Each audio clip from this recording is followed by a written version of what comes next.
Here he comes, young Nadal. And we'll just let him emerge into the spotlight. When I was a kid, I was going crazy about him. I needed to watch every match with a racket in my hand in front of TV with some Nike clothes.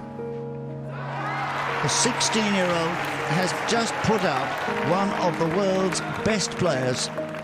When I was very young, 6, 7 years old, Rafa made me want to be a professional tennis player because as a 6-year-old, I remember watching him on TV winning Roland Garros for the first time, and I kind of said to myself already back then, as I didn't know how serious tennis was, but I knew that one day I wanted to play tennis on TV myself, just like he did.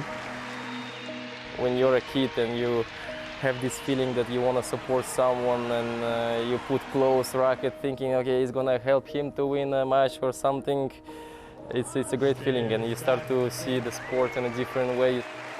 He was my idol. It was nice moments, I remember it very clear. That's it.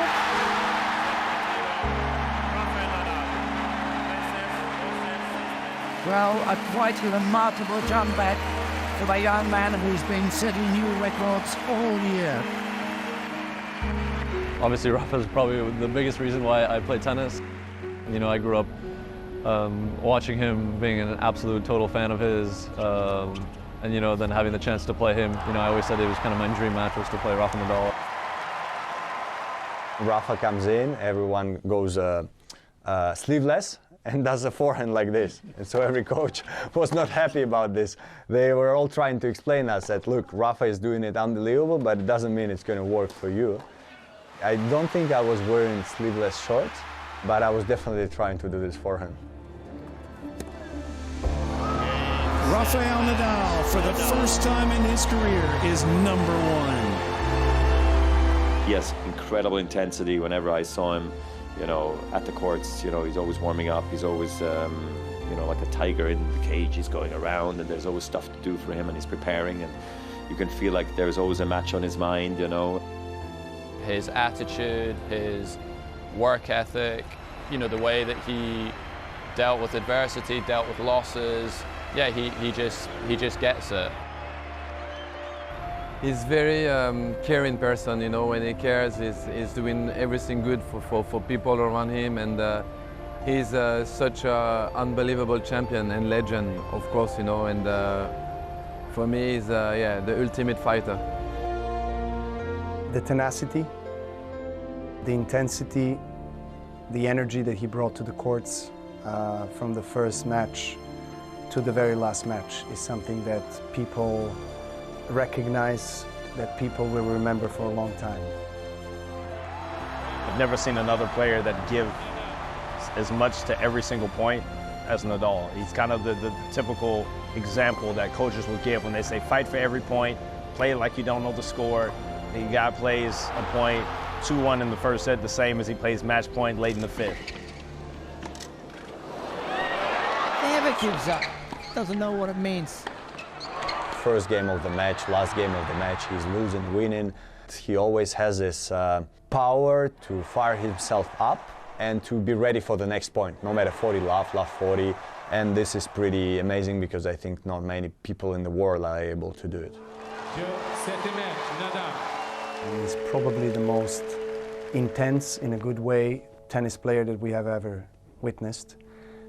His level of fighting spirit and professionalism is also something that is outstanding. So I think he's got many other things that he will leave behind, but you know, probably those are the top. So it's just to bring that type of fire, that intensity to the court every single day, every single point is something that I'll never forget, and I think he's probably one of the best competitors in the game, probably in the history of sports. Rafa rules in Monte Carlo for an unprecedented 11th time. That king of clay will be stuck with him for life, you know, winning 14 French Open. 14, I mean, come on, that's like, I won 14 matches on clay throughout my career. It is a 10th title for Rafa in Rome. He's broken so many records, he's done things that probably will never be repeated.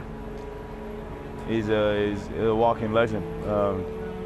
not only for people in Spain, but every sportsman. I think everybody looks at him. He's a Mount Rushmore guy. He continues to set the records. What a great example he is to kids. What an ambassador for the sport. He's given so much to the sport, physically, mentally, with the dedication and the passion he gave. And I think those things were great examples for a player like me growing up and seeing him on TV. One of the most humble guys and treats everyone with respect and really honest with himself. So I think if he were to play any sport, he would be, or do anything in life, I think he'll be successful with just having that attitude that he brings. In the last few years, I was lucky enough to meet him really in person and to have talks with him and to see how humble he was and grounded.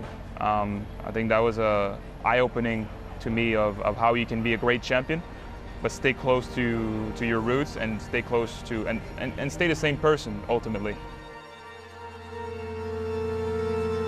You know what you're gonna give me for Christmas yet? I don't. You know what? I'm gonna play an exhibition. It was his accent and his look and his eyebrow and yeah, and his personality. He comes in and it's all stressed and he's like, okay, what are we doing? And then already I'm like, okay, this is gonna be fun. He has no clue what's gonna happen, but he's just gonna wing it. So yeah, we had some good moments. He was this type of player that will always have this aura around him. He was attracting fans all over the world, and he was just that's really special player. So definitely we're gonna miss him. People will remember your personality, and people will remember your playing style and what you represented in the game and your aura and all that stuff. And Rafa is obviously top-notch, in all those things. He brought a lot to the game.